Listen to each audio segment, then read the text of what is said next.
రఘు, మనం రేపు మాట్లాడుకుందాం. నువ్వెళ్ళు. Okay madam.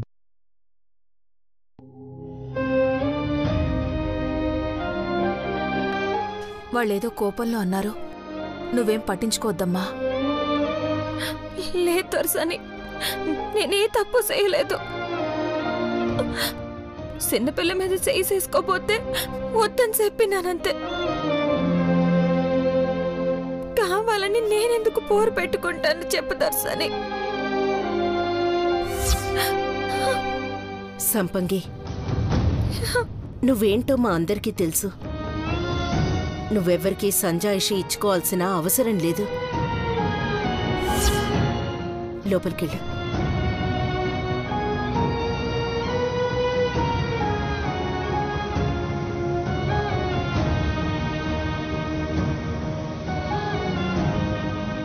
అత్త, మళ్ళీ మళ్ళీ చెప్తున్నా, అప్పుడు మా అమ్మ మృదుల విషయంలో చేసిన తప్పే నువ్విప్పుడు ఈ సంపంగి విషయంలో చేస్తున్నావు.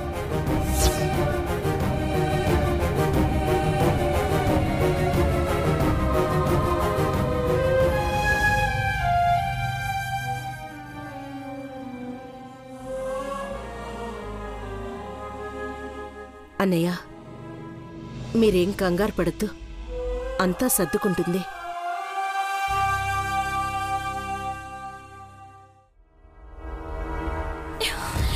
అసలేంటత్తా ఇది? ఏం జరుగుతుంది?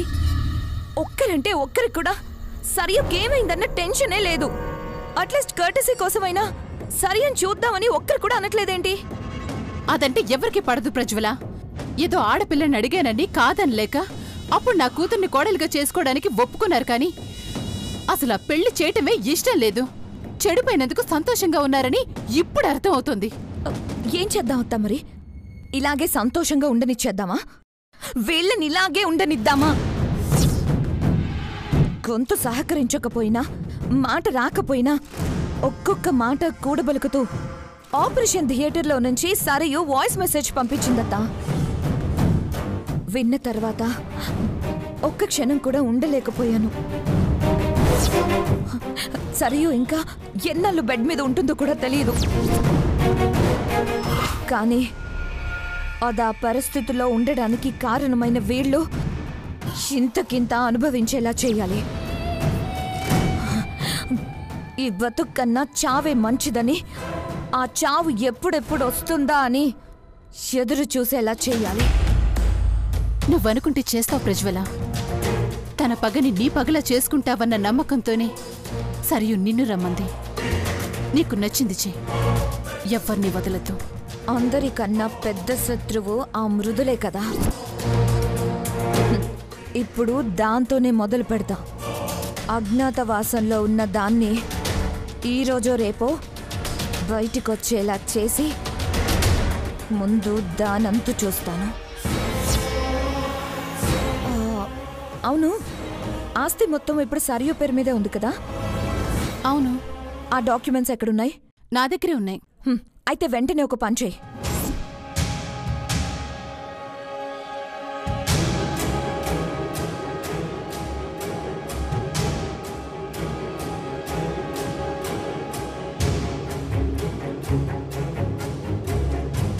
సూపర్ ప్రజ్వల. ఇది చేస్తే తప్ప సరియు మనసు శాంతించదు. చేద్దామత్తా. పక్కాగా పకడ్బందీగా చేద్దాం.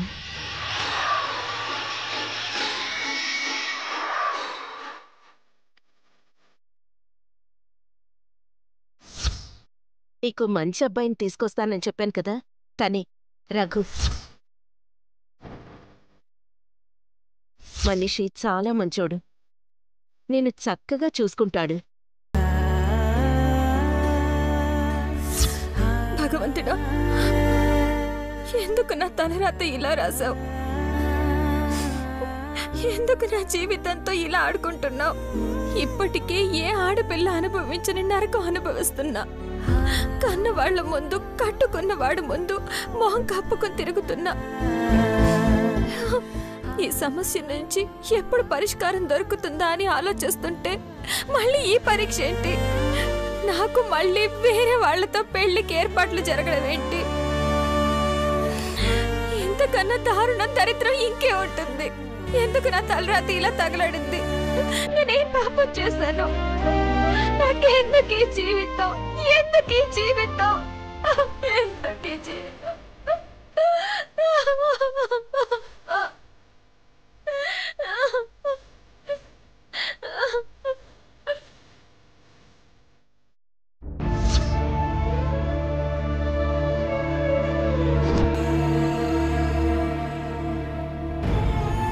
ఏమైంది సంపంగి?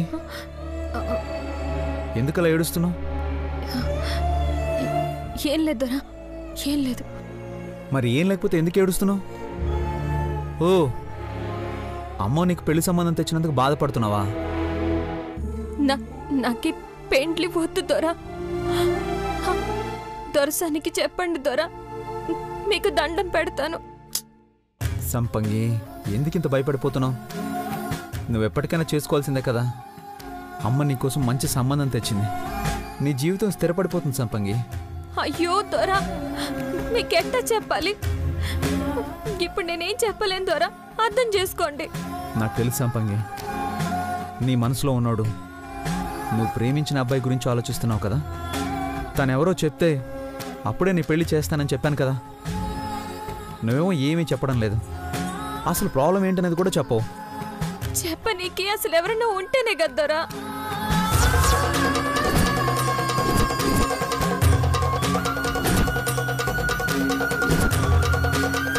ఏంటి, ఎవరు లేరా? అవుదరా, ఎవరు లేరు. నేనెవరిని ప్రేమించలే. మిమ్మల్ని ఆట పట్టించి నీకి నేనేదో సరదాగా అన్నా. నిజంగా ఎవరు లేరు దొరా. మరైతే ఇంక ప్రాబ్లం ఏముంది? నేనింకా నువ్వు ప్రేమించినోడి గురించి ఆలోచిస్తున్నావేమో, అమ్మకి ఎలా చెప్పి ఒప్పించాలని నేను ఆలోచిస్తున్నాను. అయితే ప్రాబ్లం సాల్వ్. అయ్యో దేవుడా. అరే ఏమైంది సంపంగి? పోనీ ఏదైనా ప్రాబ్లం ఉంటే చెప్పు. ప్రాబ్లం ఏంటంటే ఏమని చెప్పాలి? చెప్పలేని పరిస్థితి కల్పించాడు దేవుడు. నిజం చెప్పలేను, ఈ పరిస్థితికి తల వంచలేను. ఏం చెయ్యాలి దేవుడా?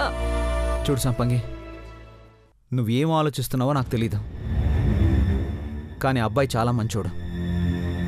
నాకు కూడా బాగా తెలుసు. నిన్ను బాగా చూసుకుంటాడు. అయ్యో దొరా, ఇప్పుడు నాకు పెండ్లొద్దు. ఓహో, ఎక్కడ మమ్మల్ని వదిలి దూరంగా వెళ్ళాలా అని భయపడుతున్నావా? నువ్వు అమ్మ చెప్పింది సరిగ్గా వినలేదా? నీకు పెళ్ళయ్యాక మీ ఇద్దరిని మన అవుట్ హౌస్లోనే ఉండమని చెప్పింది. భగవంతుడా, మీ భార్యని మీరే వేరే పెళ్లి చేసుకోమంటున్నారు. నేను నోరు తెరిచే పరిస్థితుల్లో లేను. ఆ దేవుడికి నిజం తెలీదా? ఆయన ఎందుకు మీ నోట ఈ మాట పలికిస్తున్నాడు? ఎందుకో తెలియదు సంపంగి, నువ్వంటే అమ్మకు చాలా ఇష్టం. నా ప్రాణాలు నువ్వు కాపాడవనే కాదు, అంతకుమించి ఏదో బంధమే ఉన్నట్టు ఫీల్ అవుతుంది. నా పెళ్ళి, చెల్లెలి పెళ్ళి ఎంతో ఘనంగా చేయాలని కలలు కంది, కానీ చేయలేకపోయింది. నీ పెళ్లితో ఆ ముచ్చట తీర్చుకోవాలని ఆశపడుతుంది అమ్మ. డిసప్పాయింట్ చేయొద్దు సంపంగి, ప్లీజ్. అసలు నాకు పెండ్లే వద్దంటే ఎందుకు ధర ఇట్ట బలవంతం చేస్తుంటారు? ముందు మీ సంగతి చూడండి. మానసమ్మ చిన్న దొర సరిగ్గా లేరు. ముందు ఆళ్ళ సంగతి చూడండి దొర. నన్ను ఒకేయండి. సంపంగి, నీ మనసులో ఏం పెట్టుకున్నావో చెప్పు. ఏమన్నా ఉంటే చెప్పు. కానీ నీ మంచి కోసం ఆలోచించి చేస్తున్న పెళ్ళి వద్దంటే మాత్రం అమ్మ ఊరుకోదు సంపంగి. సంపంగి, వస్తున్నా దొరసాని. దొరసాని పిలుస్తున్నారు. మీరే ఏదో ఒకటి చేయండి దొర. పెండ్లి మాత్రం వద్దు.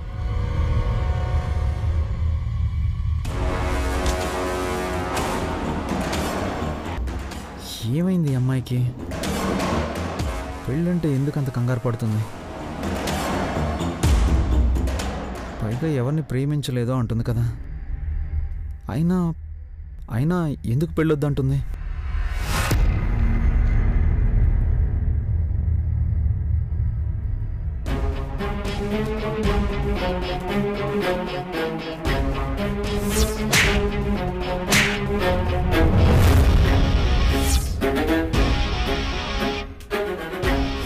రక్తం రక్తం కక్కుకొని చస్తావు.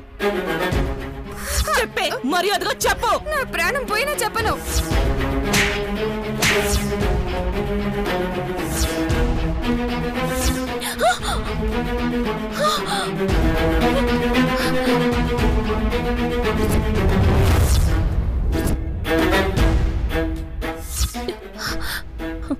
ప్రియా,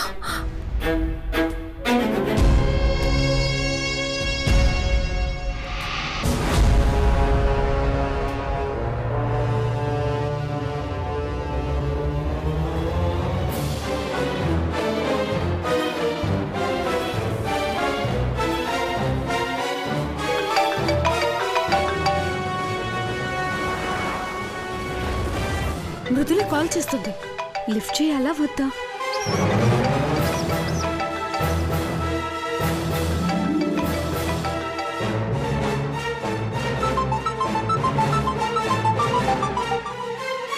చెప్పు రమ్య. ప్రజ్వల, మృదుల కాల్ చేస్తుంది. మాట్లాడకుండా నాకు కాల్ చేస్తావేంటి? మాట్లాడు. కట్ అయిపోయింది ప్రజ్వల. మాట్లాడమని నీకు వార్నింగ్ ఇవ్వమని చెప్పాను కదా రమ్య. సరే, టెన్షన్ ఏం లేదు. మళ్ళీ కాల్ వస్తుంది. నేను చెప్పినట్టు చెయ్యి. ఏంటో చెప్పు. కాల్ వచ్చిన వెంటనే లిఫ్ట్ చెయ్యి, కానీ మాట్లాడుకు. ఆ ఫోన్ పక్కన పడేసి నాతో మాట్లాడుతూ ఆ బిల్డింగ్ అడ్రస్ చెప్పు. అవతల మాట్లాడుతున్న మృదుల మొత్తం వింటుంది. అప్పుడు అడ్రస్ తెలుసుకొని వచ్చేస్తుంది కదా. రావాలనే కదా ఈ ఎర వేస్తుంది. నిజంగా వచ్చిందంటే దొరికిపోయినట్టే. నువ్వు కాల్ చేయి.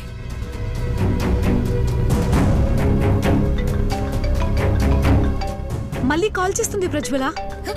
లిఫ్ట్ చేయి.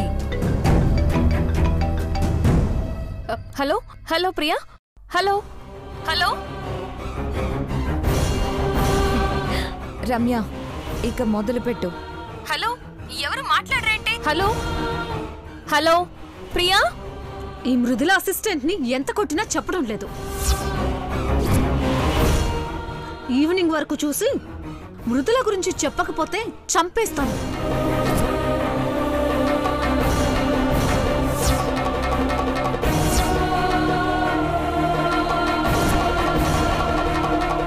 జూబ్లీ హిల్స్ రోడ్ నెంబర్ 45 ప్రజ్ఞ హాస్పిటల్ పక్కన గోడౌన్ ఉంది కదా, అక్కడ పెట్టాను. ఈ అడ్రస్ కనుక్కొని వచ్చే ఛాన్సే లేదు.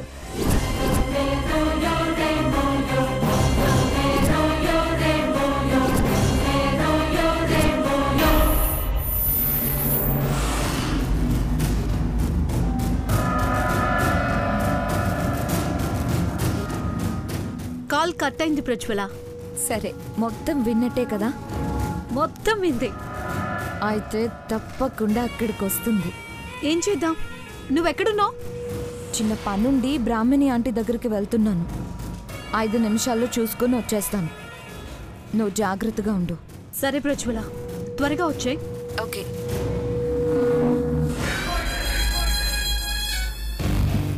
ఈ మృదుల ఈ రోజుతో క్లోజ్ అయిపోతుంది.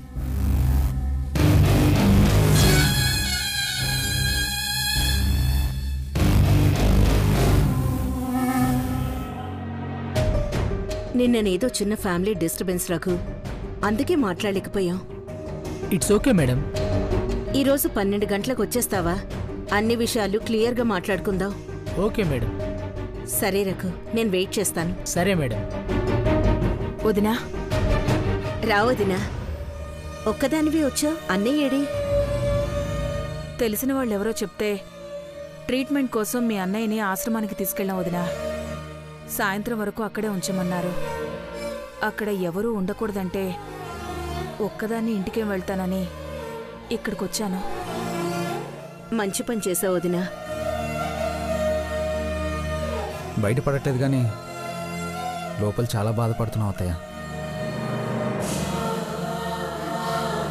మీ మావయ్య ఆరోగ్యం అలా ఉంటే సంతోషంగా ఎలా ఉంటుందిరా?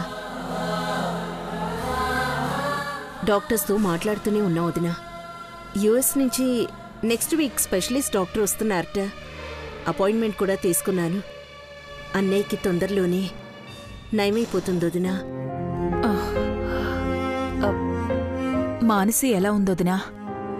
ఇద్దరూ బాగానే ఉంటున్నారు కదా? పర్వాలేదు వదినా. ఎంత తన మంచి కోసం ఆలోచించి చేసినా ఇష్టం లేని పెళ్ళే చేశాం కదా, అడ్జస్ట్ కావడానికి కొంచెం టైం పడుతుంది. హాయ్ అత్తయ్య, ఎలా ఉన్నారు?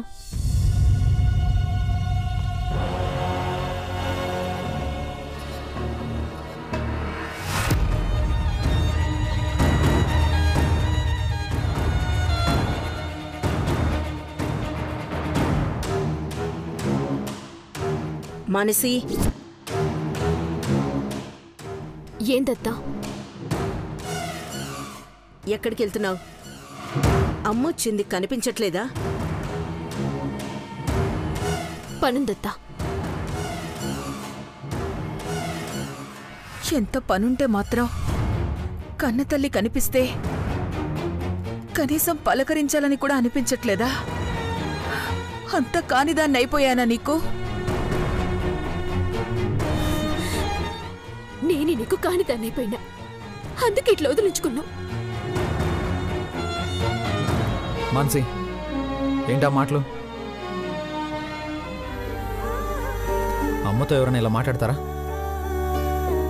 ఏ తెల్లైనా బిడ్డ బరువును మోస్తుందేమో కానీ వదిలించుకోవాలనుకోదు మానసి.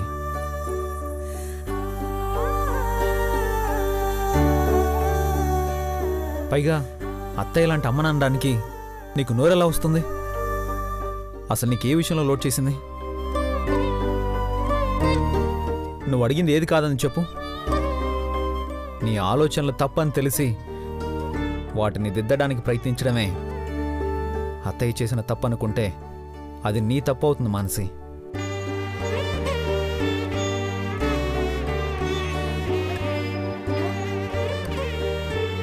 అమ్మ పట్టించుకోలేదు, అన్యాయం చేసిందనే హక్కు ఏ బిడ్డకీ లేదు. ఎందుకంటే ప్రతి తల్లి తన శక్తికి మించే తన బిడ్డల్ని చూసుకుంటుంది కాబట్టి.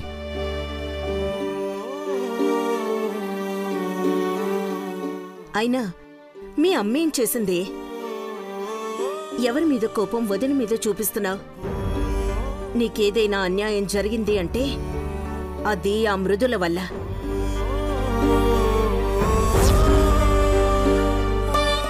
నువ్వెప్పుడు దాని గురించే ఆలోచిస్తూ ఎక్కడ జీవితం నాశనం చేసుకుంటావోనని వదిన ఎంత బాధపడిందో తెలుసా? నీ మనసు మారాలని ఎన్ని మొక్కులు మొక్కిందో, ఎన్ని గుడి మెట్లెక్కిందో తెలుసా? ఇలాంటి అమ్మని చూసా మొహం తిప్పుకొని వెళ్ళిపోతున్నావు. ఇప్పుడు కూడా అన్నయ్యని ఆశ్రమంలో దించి తన ఇంటికి వెళ్ళిపోవచ్చు, కానీ ఇదిగో నిన్ను చూడ్డానికి వచ్చేసింది.